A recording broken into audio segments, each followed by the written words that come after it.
Hey, good day mga boss. Bali, meron na naman tayo ditong dumating na courier or pinadala ng courier. So, ang courier niya is JNT Express. So, galing siyang TikTok shop.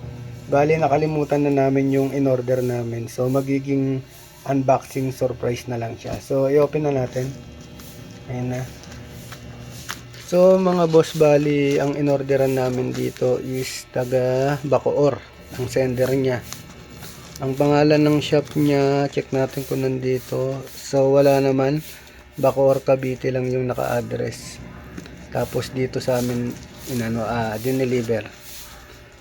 Pagka mga JNT courier naman mga boss, ano naman yan, very responsible naman sila. So, balot na balot. So, may ingatan yung parcel natin. So, ayun na, open na natin. Habang ino-open natin, iniisip ko pa rin kung anong parcel na in-order namin.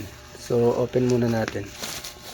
So, mga boss, bali, naka-bubble wrap siya. And then, doble yung box niya. Makikita natin. Natanggal na natin yung unang bubble wrap. May pangalawa pa siya. Tapos, nandito na yung in-order natin. Anong pangalan yan? Ayan. Bali, ito yung removal, microfiber, rugs. Ano sa Tagalog yan?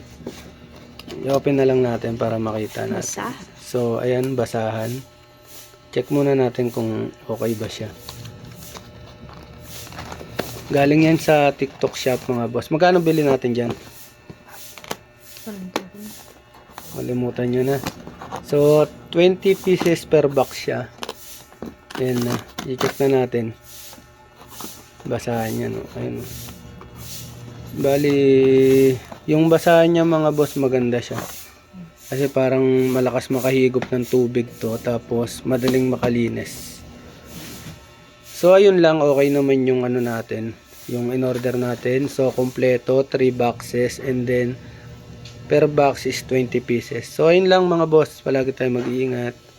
Thank you, good day.